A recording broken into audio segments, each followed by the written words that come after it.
Hola, ¿qué tal? Bienvenidos a nuestra segunda sesión sobre la heterodoxia. La lectura que nos ocupa para esta sesión es, de hecho, la conclusión de su tesis doctoral, a la tesis doctoral de Waldo en ciencia política. Dwight Waldo es quizá una de las figuras más importantes, incluso al día de hoy, porque sus alumnos o los alumnos de sus alumnos siguen siendo los autores y los académicos más destacados en los Estados Unidos. Muchos de los nombres que el día de hoy dominan la discusión en la disciplina tienen alguna relación directa o indirecta, si no con Dwight Waldo, sí con la escuela Maxwell, donde Dwight Waldo llevó a cabo la mayor parte de su carrera. Dwight Waldo, a partir del estudio de la disciplina de administración pública, es también un convencido de que esta dicotomía entre política y administración, aunque útil, es una falacia. Y digamos, él reconoce que existe cierta utilidad en la dicotomía porque al menos permite tratar de encontrar un centro de estudio para la disciplina. Pero que es importante entender además que no es suficiente estudiar científicamente la administración, sino tratar de entender cuál es la relación de los administradores públicos en el contexto de un sistema democrático. Quizá esa es la gran aportación de Dwight Waldo. Entonces vamos a platicar sobre su libro The Administrative State, o el Estado Administrativo, que fue su tesis. Esta fue una investigación muy interesante porque primero trata de recopilar cuál es el estado de la disciplina, qué es lo que se ha dicho hasta entonces. Y hasta entonces, pues, como habíamos platicado, destaca el enfoque ortodoxo. Después, en su investigación, estudia o trata de entender cuáles son los problemas de filosofía política que tiene el enfoque al día de hoy, o al menos cuál es el enfoque de filosofía política que se le ha dado al estudio de la administración pública. Y finalmente trata de decirnos hacia dónde podría o debería ir el estudio de la administración pública. Waldo nos dice en estas conclusiones que no existe tal separación entre política y administración, que no hay que entender a los administradores públicos como expertos, porque de acuerdo con él, lo que la ortodoxia hace al entenderlos como expertos es buscar un lugar en las organizaciones públicas para los expertos, en lugar de tratar de entender cuál es el rol que los administradores públicos deberían de tener si se les entiende al mismo tiempo que como expertos, como políticos y como personas interesadas en el desarrollo democrático de un país. Si la idea es, entonces, no necesariamente buscarle un lugar a los expertos en la administración pública, lo que la administración pública debería de estar buscando es la forma en que estos individuos que tienen expertise sobre algún tema y tienen intereses políticos pueden insertarse en un modelo de gobierno democrático.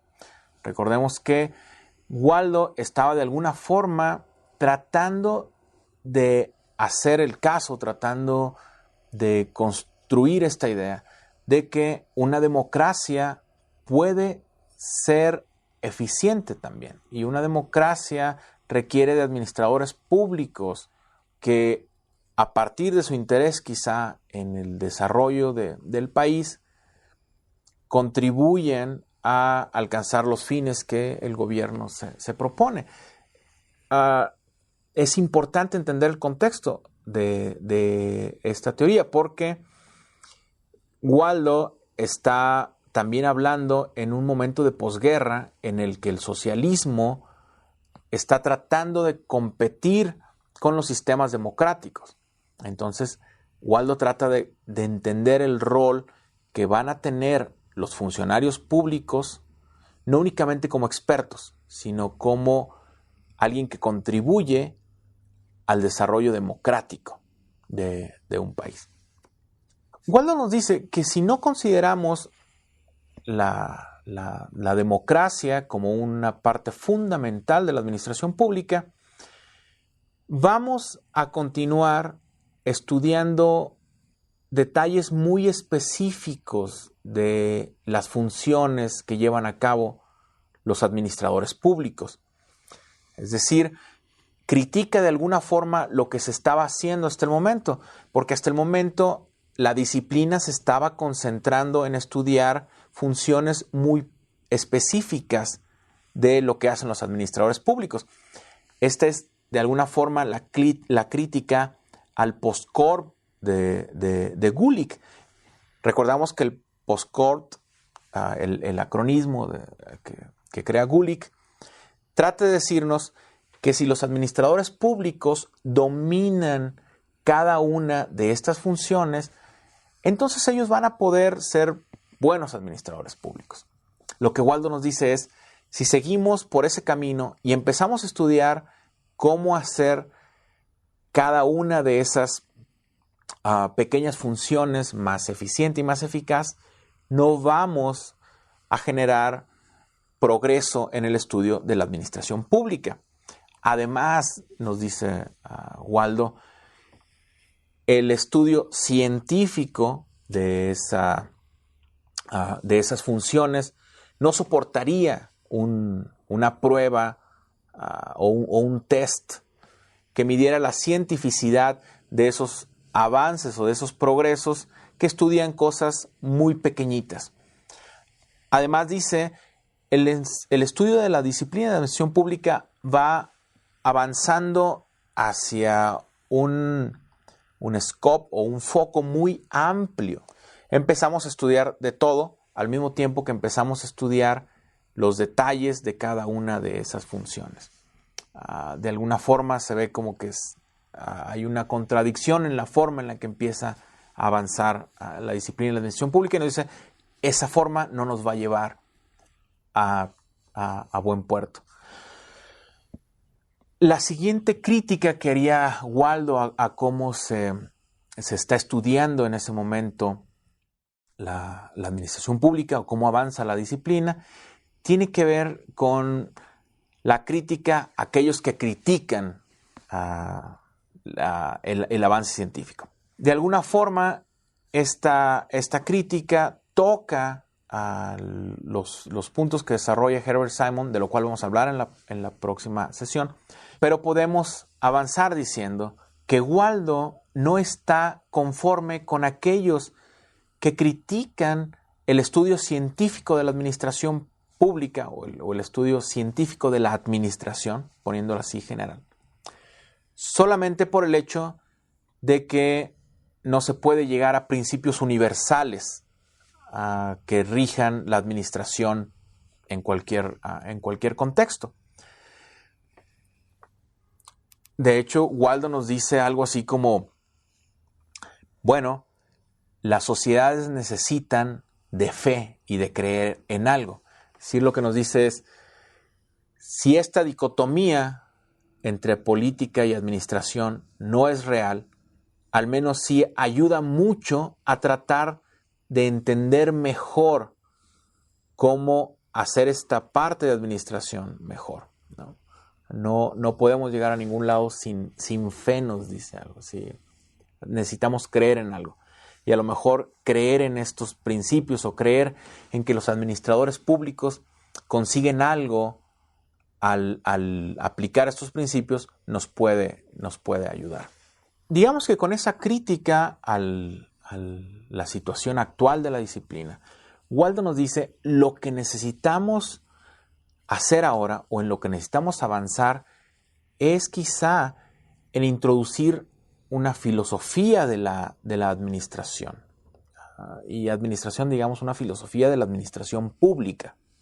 Este nuevo enfoque de administración pública, basado en una filosofía de la administración, nos va a ayudar a entender, o nos trataría de ayudar a entender, cuál es el rol de los funcionarios públicos expertos en un sistema democrático. Lo que nos va a decir Waldo entonces es: no es suficiente con que estas personas sean expertos, conozcan el área en la que se desempeñan, sean buenos ingenieros, sean buenos arquitectos, sino que es importante además entender cuál es su rol en el sistema democrático. Es decir, cómo es que un ingeniero o un arquitecto que trabaja en el sector público va a contribuir al desarrollo democrático de un país. En este sentido, lo que nos va a decir Waldo es que sí es importante lo que está haciendo la ortodoxia, o al menos el estudio científico de la administración nos dice lo que están haciendo algunos estudiosos como Mary Parker Follett al tratarnos de generar un mejor entendimiento de las organizaciones públicas y de estos principios. Ayuda, pero no es suficiente. No es suficiente porque no los está metiendo o no está metiendo estas teorías en el contexto del sistema democrático, en particular del de Estados Unidos. Y por eso se hace algunas preguntas filosóficas que trata de responder en el texto. Y estas preguntas que se hacen más de filosofía política o de teoría política tienen que ver con la naturaleza de la buena vida. ¿Qué significa para una sociedad vivir bien? Es importante en un sistema democrático, entonces, tratar de entender si el objetivo del gobierno es generar una mejor vida para la sociedad. Bueno, ¿qué es una buena vida? ¿Cuáles deberían ser los criterios de acción del gobierno? ¿Por qué el gobierno debe actuar bajo ciertas circunstancias y bajo otras no? ¿Cuáles son las bases de la toma de decisiones en un sistema democrático? ¿Quién debe gobernar? ¿Por qué es importante la separación de poderes? ¿Es mejor centralizar o descentralizar? Y esta pregunta sobre centralización y descentralización tiene una importancia fundamental en este contexto en el que una democracia compite con un modo totalitario de gobierno, o al menos un modo centralizado de gobierno y de planeación como el de el socialismo en la antigua Unión Soviética. En resumen, la crítica de Waldo hacia la ortodoxia se concentra en la ausencia de esta por considerar el sistema democrático. Es decir, no es suficiente desarrollar una disciplina que entienda mejor cómo administrar o que desarrolle principios científicos para administrar, sino es importante entender cómo estos principios científicos y cómo estos expertos van a desempeñarse y van a funcionar dentro de un sistema democrático. Y esto nos va a llevar hacia toda una corriente de cómo estudiar la administración pública. Esta corriente de cómo estudiar la administración pública va de alguna forma a tener conflicto con la que nos propone Herbert Simon, de quien vamos a platicar en la siguiente sesión. De hecho, Herbert Simon y Dwight Waldo tienen un debate muy interesante que se desarrolla en varios números de Public Administration Review sobre hacia dónde debe de ir el estudio de la disciplina. Public Administration Review es para este tiempo del debate una revista joven, pero ya importante en ese momento, y cobra todavía más relevancia a partir de esta discusión de hacia dónde debe de ir la disciplina. En la siguiente sesión vamos a platicar más sobre Herbert Simon Hasta aquí terminamos con esta sesión. Esperamos ver sus comentarios y su participación muy activa en el foro. Muchas gracias por la atención.